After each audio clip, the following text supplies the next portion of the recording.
মহিলাৰ কাপোৰ ফালিলে বিজেপি কৰ্মীয়ে মহিলাৰ মুখ বুকু পেটত ঘোষা বিজেপি কৰ্মীৰ বিজেপিৰ একাংশ নেতা পালি নেতাৰ দপদপনি চলিছে ৰাজ্যত কেতিয়াবা যদি অৰুণোদয় আঁচনিৰ নামত ধন সংগ্ৰহ কৰিছে সৰ্বসাধাৰণৰ পৰা কেতিয়াবা চৰকাৰী আঁচনিৰ ফৰ্ম বিতৰণৰ নামত গুণ্ডাগিৰি দেখিবলৈ পোৱা গৈছে যাৰ বাবে শিৱসাগৰত অনাকাংক্ষিত পৰিস্থিতিৰ সৃষ্টি হ'ল বিজেপি কৰ্মী সূৰ্য কাংগুনৰ বিৰুদ্ধে গুৰুতৰ অভিযোগ বিধায়কৰ সন্মুখতে বিজেপি নেতাৰ গুণ্ডাগিৰি শিৱসাগৰত বিজেপি কৰ্মীৰ চলিছে গুণ্ডাৰাজ শিৱসাগৰ ৰংপুৰ মণ্ডলৰ বিজেপি কৰ্মী তথা সভাপতি সূৰ্য কাংগুনৰ মৰখাহ এক ৰাজহুৱা সভাতে ৰাইজৰ দলৰ এগৰাকী নেত্ৰীক মুখত পেটত আৰু বুকুত ঘোষা মাৰিলে যাক লৈ প্ৰতিক্ৰিয়াৰ সৃষ্টি হৈছে সূৰ্য কাংগুং নামৰ ৰংপুৰ মণ্ডলৰ বিজেপি দলৰ সভাপতি সূৰ্য কাংগুঙে মহিলাগৰাকীক ইয়াতে ঘোষা মাৰিছে তাৰপিছত কাপোৰ ফালি দিছে গোটেই টোটেল মানে চুইজাৰ ফালি দিছে ইমান দখৰলৈকে তাৰপিছত ইয়াতে ঘোষা মাৰিছে বুকুত আৰু পেটত ঘোষা মাৰিছে আমি জীৱনত কেতিয়াও এনেকুৱা ধৰণৰ ঘটনা দেখা নাই আমি জানো যে পুলিচেও মহিলাক কেতিয়াও কিবা যদি প্ৰটেষ্টও কৰে কিবা ঘটনাও ঘটে পুলিচে কেতিয়াও মহিলাক কেতিয়াও পুৰুষ পুলিচে মাৰপিট নকৰে বিজেপি দলৰ মণ্ডলৰ সভাপতি পোনপটীয়াকে ঘুচিয়াইছে পোনপটীয়াকে মাৰপিট কৰিছে সীমাকো অন্য এজন কিবা ভূঞা বুলি কয় এজন বিশ্বজিৎ ভূঞা নামৰ এজন বিজেপি লিডাৰ এটাও কি লিডাৰ নাজানো বিশ্বজিৎ ভূঞা নামৰ লিডাৰ এজনে সেই মহিলাগৰাকীকো মাৰপিট কৰিছে ঘুচিয়াইছে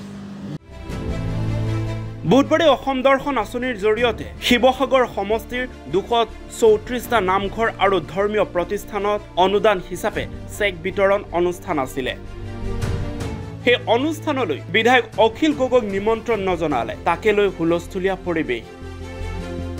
আমগুৰিৰ বিধায়ক আৰু শিৱসাগৰৰ বিধায়ক দুয়োগৰাকী জনপ্ৰতিনিধিকে নিমন্ত্ৰণ নজনোৱাৰ আঁৰত কোন আছিল বিজেপি একাংশ নেতা কৰ্মীৰ গুণ্ডাগিৰি চলিছে নেকি এতিয়া কেৱল সিমানেই নহয় পৰৱৰ্তী সময়ত যেতিয়া এই অনুষ্ঠানত বিধায়ক অখিল গগৈ উপস্থিত হৈছিলে তেতিয়া প্ৰাক্তন এগৰাকী বিধায়কে চিঞৰ বাখৰ লগাইছিলে তাৰ পাছতে বিজেপি কৰ্মীয়ে ৰাইজৰ দলৰ মহিলা সদস্যক প্ৰহাৰ কৰে মহিলাৰ কাপোৰ ফালিছিলে বিজেপি কৰ্মীয়ে মহিলাৰ বুকু পেটত আৰু মুখত ঘোষা মাৰিছিলে বিজেপি কৰ্মীয়ে এই গুৰুতৰ অভিযোগ উত্থাপন কৰিছে বিধায়ক অখিল গগৈয়ে এতিয়া প্ৰশ্ন হয় ৰাজ্যত এনেদৰে চলিছে নেকি বিজেপি নেতা পালি নেতাৰ একাংশ মইমতালি কলে যে প্ৰদীপ দাও অহা নাই আমগুৰি সমষ্টিত মানে পুৰণি আমগুৰি সমষ্টিটোৰ বিধায়ক প্ৰদীপ হাজৰিকা ডাঙৰীয়া আৰু পুৰণি শিৱসাগৰ সমষ্টিটোৰ বিধায়ক অখিল গগৈ তো এই দুইজনে ডিস্ট্ৰিবিউট কৰিবলগীয়া আছিলে আৰু কৈছে যে চৰকাৰী তৰফৰ পৰা এজন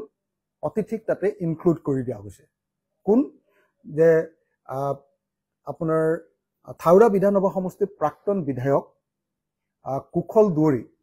তাতে ইনক্লুড কৰি দিয়া হৈছে প্ৰগ্ৰামটো আৰম্ভ কৰাৰ পাছতেই আমি দেখিলো যে বিজেপি কৰ্মীবিলাকে সাংঘাতিক ধৰণৰ এটা হুলস্থুল ষ্টাৰ্ট কৰিছে আৰু বিজেপিৰ কৰ্মীবিলাকে ডিক্টেশ্যন দিবলৈ আৰম্ভ কৰিছে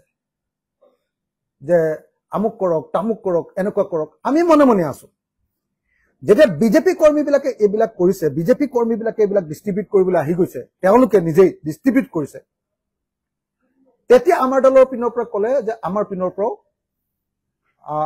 ডিস্ট্ৰিবিউচনত আমাৰ দলৰ কৰ্মীকো দিব লাগে তেতিয়া মই ক'লো যে নিতু দাস বুলি আমাৰ এগৰাকী কৰ্মী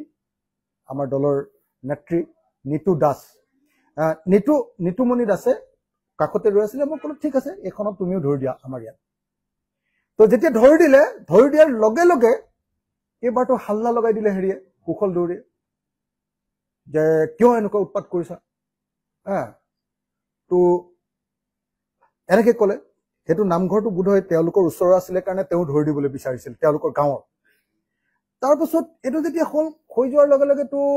লগে কুশল দৌৰিয়ে যেতিয়া দম দিলে বহুত দম দিলে মই ক'লো যে কুশল দা আপুনি কিয় দম দিছে দম দিব নোৱাৰে আপুনি অলপ আগতে মানুহ মাৰপিট কৰিছে, আকৌ এবাৰ দম দিছে। সেই বুলি মানে কুশল দুৱাৰীয়ে দম দি থাকোঁতেই ইফালে বিজেপি দলৰ সদস্যবিলাকে, আমি এফালে কথা পাতি আছো, সিফালে আমি দেখিছো